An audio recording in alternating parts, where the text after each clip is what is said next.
Oke, teman-teman, sebelum kita memulai materi kita pada pagi hari ini, masih ingat nggak kita kemarin belajar tentang apa? Ya, Mbak Sita.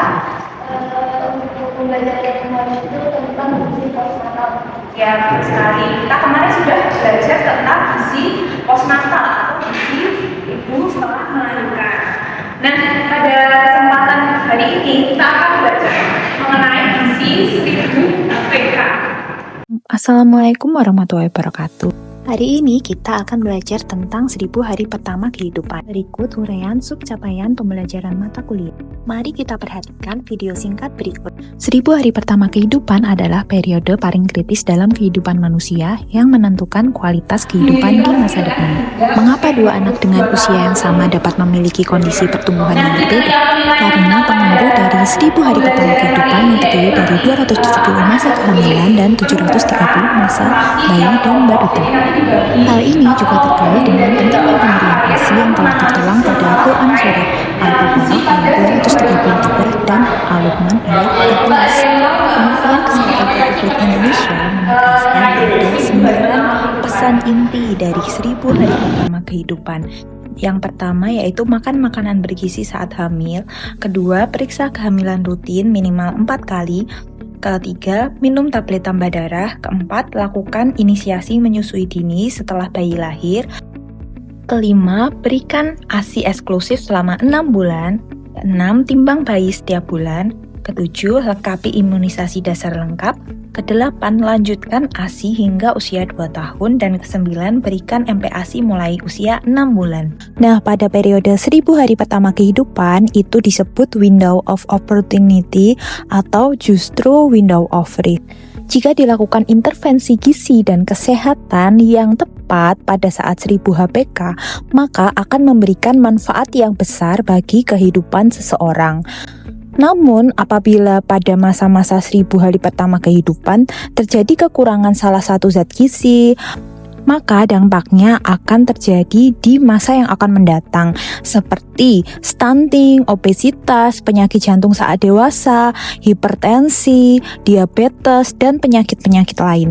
Untuk itu, perlunya dilakukan penilaian status gizi pada saat periode kehamilan yang meliputi pengukuran lingkar lengan atas, yaitu normalnya lebih dari 23,5 cm, penilaian kadar hemoglobin darah yang normalnya lebih dari 11 gram per dl, dan pemantauan indeks massa tubuh yang normalnya 18,5 sampai 24,9.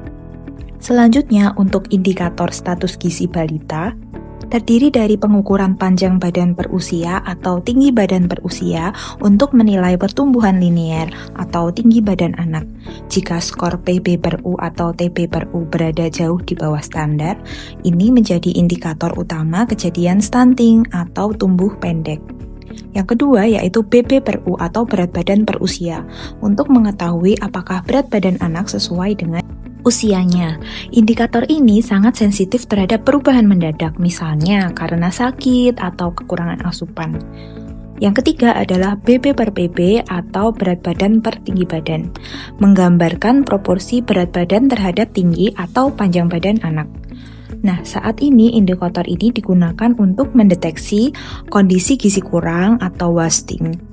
Pentingnya memenuhi kebutuhan nutrisi pada saat 1000 hari pertama kehidupan, baik berupa mikronutrien maupun makronutrien. Berikut tabel kebutuhan nutrisi pada masa kritis 1000 hari pertama kehidupan. Pemenuhan nutrisi yang baik harus sesuai dengan konsep isi piringku usia MPASI yang diterbitkan oleh Kementerian Kesehatan.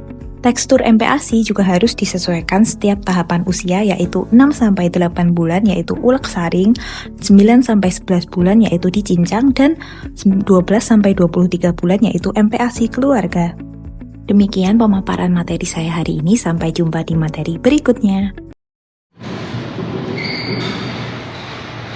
Tujuan pembelajaran kita pada pagi hari ini yaitu sesuai dengan subcapaian 1 yaitu nanti kalian diharapkan mampu mengetahui tentang gizi 1000 hari pertama kehidupan. Nah, kriteria penilaian kita pada pembelajaran kali ini yaitu nanti akan ada kuis, penugasan, presentasi tiap kelompok. Jadi nanti dibagi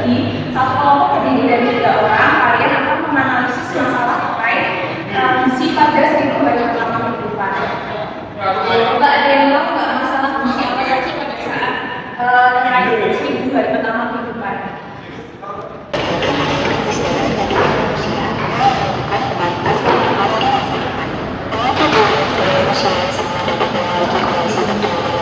Tadi ada yang bisa menganalisis kira-kira tadi ada dua anak dengan umur yang sama tapi memiliki postur tubuh yang berbeda. Yang satu anaknya tinggi dan berat badannya normal, dan yang satunya itu tampak kurus, letih, lesu, lemas, dan juga tinggi badannya kurang dari normal atau kurang dari atas bayannya. Ada yang tahu? Ya, Mbak Rizka, bukan? Ya betul, jadi terkait stunting. Nah, kenapa sih kita harus mempelajari tentang gizi 1000 hari pertama kehidupan ini? Karena ini sendiri sudah tertuang di Quran surat Al-Baqarah ayat 233, sudah tertuang di Al-Quran, di mana anjuran untuk menyusui bayi hingga umur 2 tahun seperti itu. Dan juga tertuang di Quran surat Al-Luqman ayat 15, yang artinya itu kami perintahkan kepada manusia supaya berbuat baik kepada kedua orang tuanya. Nah, coba kalian dari gambar ini bisa menganalisis tidak perbedaannya antara yang sisi sebelah kanan dan sebelah kiri. Di sisi sebelah kanan kita bisa melihat ya, nama istilahnya adalah window of opportunity. Window artinya jendela, opportunity yaitu kesempatan, yaitu jendela seperti jendela yang terbuka.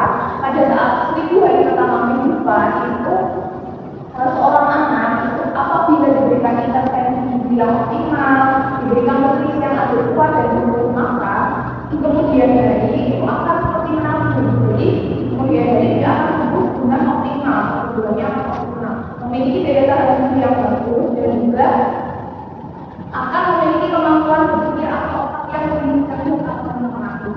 Nah, sebaliknya yang sebelah kiri atau window of risk itu artinya resiko.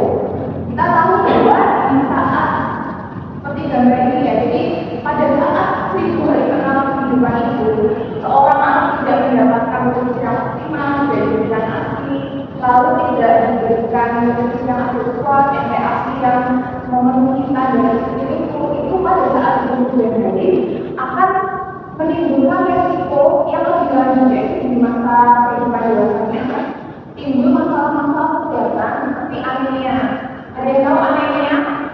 Anemia pada remaja itu adalah salah satu penyakit, tapi itu tidak bisa. Jadi ada kalian merasa sehat, berat badannya cukup, terus tinggi badannya cukup, tetapi ternyata kalian itu kekurangan mikronutrien yaitu berhenti. Nah, itu yang menyebabkan anemia. Lalu ada juga yang berikutnya obesitas. Nah, jika pada 1000 hari pertama kehidupan atau usia 0 sampai 2 tahun itu nutrisi yang diberikan itu tidak adekuat, kebanyakan makan gula, lalu anaknya itu tidak diberikan ASI, malah diberikan susu formula, dampak lebih lanjut itu akan terjadi obesitas. Terus juga penyakit jantung dan hipertensi itu sama dua penyakit itu. Ya teman-teman, setelah kita tadi belajar tentang gizi 1000 hari pertama kehidupan, silakan ini sudah berkelompok ya, satu kelompok 5 orang, nanti didiskusikan terkait dengan masalah-masalah gizi, yaitu tadi ada anemia, stunting, wasting, kwashiorkor, marasmus, seperti itu. Jadi setiap kelompok nanti sudah saya beri soal, dianalisis terkait dengan kasus apa yang terjadi di balita tersebut. Nanti silakan dihitung skornya. Setelah itu diberikan analisis penyebab masalah gizi tersebut, misal dia terkena anemia, sebenarnya dia seperti apa, lalu diberikan intervensi gizinya. Jadi harus kalian sebagai ahli gizi harus memberikan apa harus memberikan edukasi seperti apa terkait dengan masalah gizi tersebut, dan juga dampaknya ke depan apabila masalah gizi itu tidak tertangani. Sampai di sini ada yang ditanyakan dulu terkait tugas selanjutnya. Tidak ya? Oke, silakan bisa mulai berdiskusi.